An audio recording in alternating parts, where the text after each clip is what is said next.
Hey, what's up guys? Joe here from Forcible Tavern bringing you the newest discussion video on the water spoilers coming out in Seven Kings of the Land this September. So before I get into this, guys, I just want to apologize for my crazy long hiatus on making videos.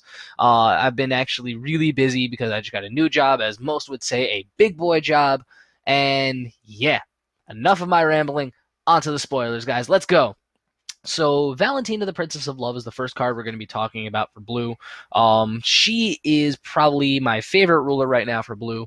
Her J activate is to pay 2 water will and flip her over onto her J ruler side, and for 2 blue as well. You may put a water resonator with total cost 2 or less from your hand into your field. So it's basically giving all of your creatures quick cast in your hand, especially if you're playing little things. So it's really cool. You can just kind of flash everything in. Magic the Gathering terms, I know, but you can flash everything in. And especially if you play cards such as Hanzo Hattori and whatnot, it'll just draw a card when it enters the field. It's just way too good not to use. But Valentina gets even better when she gets onto her next side, which is Valentina, the ruler of paradise. So when she flips over, guys, it plays similar to Faria and Melgus. When this card enters your field, put the top card of your Magic Stone deck into your Magic Stone area. So you're not going to lose out on that mana for the turn. You can prevent all the damage that would be dealt to this card during your turn. Which is really cool. So when she comes into the field, she can't get flames, which is, I know, a lot of people's concern, especially with cards like Faria, Melgus, and all that, because they died fairly quick to Flames of Outer World, which was a little upsetting. And you can't chase to it either, so you can't even gain the imperishable ability, which is a little rough. But she also gains +100/+100 for each card in your hand, and if blue is played correctly, you should always have at least 5 cards in your hand at all times.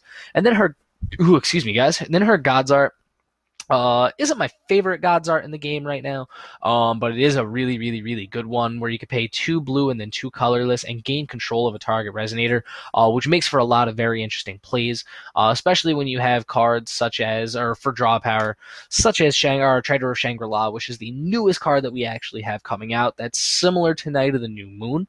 When you tap it down, you can actually draw a card, and then put a card from your hand on the bottom of your main deck instead of cycling it to the graveyard. So no matter what, you can put your resources back into the deck, and you don't have to worry about running out of them, which is why I honestly like him better. And then on top of that, too, guys, now we have actually a new card, a new spell chant. I can't remember its name because it's really, really, really blurry. I don't know why I can't figure out its name. I'm going to call it Fortune. Don't know why I'm calling it Fortune, but I'm calling it Fortune.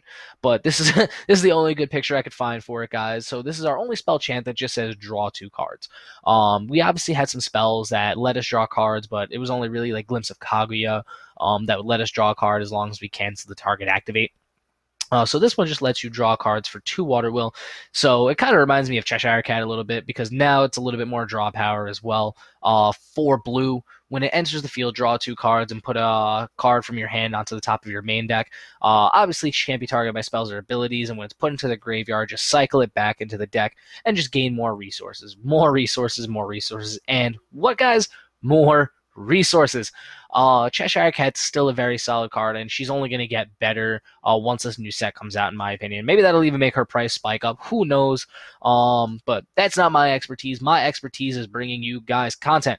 So for the next card is what everybody's been raving about. I know you guys have been waiting for this one. Is the new Regalia for blue. Not even just for blue, but for any color in general.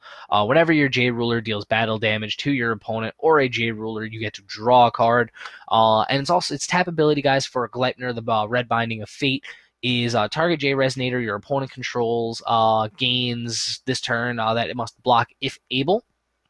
If your J ruler is Valentina, the Princess of Love, or the Ruler of Paradise, you can recover that J Resonator, which is really, really, really cool, especially if you're trying to get rid of something problematic that's on the field, and you can just kill it, especially if it's on your turn. You're not going to be dealt any damage to your Valentina if Valentina is going to be swinging into it, and you're just going to draw a card. So it's going to keep that draw cycle going for yourself. And then for Gleipnir's other effect, I know most people were thinking that the Regalia we're going to discard and then gain a will of its respective color. But that's not the case with this anymore, guys. You can actually discard another copy of Gleitner, the Red Binding of Fate, to draw another card, which keeps with that draw cycle, which is actually really good for this deck, and it's actually really good for a lot of other decks, especially if they're going to play multiple copies of Gleipnir. Another solid card for blue, guys, is going to be the new field spell that we get, other than Pale Moon, which is called Shangri-La, the Paradise on the Ocean. In my opinion, this is my favorite field spell that I've seen. When it enters your field, you draw a card, and water resonators you control gain +100/+100, no matter what at all times. And as long as you have 5 or more cards in your hand, water resonators you control gain +100/+100. So you're basically, if this deck is played right, you're going to have at least 5 cards in your hand, and then your water resonators are just going to be gaining +200/+200 no matter what. So it makes cards, like I mentioned before, guys, like Hanzo Hattori just so good, because for 2 will, it's just going to enter the field, 1 blue and 1 colorless will, I'm sorry. It's going to enter the field, and when it does, you're going to draw a card, and now instead of it being a 300/300, it is now a 500/500, which makes her really good for a 2-drop, guys. It's going to make blue really good, and I think it's going to be, I don't know about a devastating deck this format, but it's going to be there. It's going to be around, and it's going to be problematic. But what I want to know, guys, is what do you think? Do you think blue is still going to be a very underwhelming color, or do you think blue is going to get its time to shine and make its mark on the meta? So let us know what you think in the comments below. Subscribe on YouTube for more videos. Check us out on FowTavern.com and like us on Facebook for more articles and more spoilers for this set, guys. This is Joe from Forcible Tavern signing off, and I'll see you next time.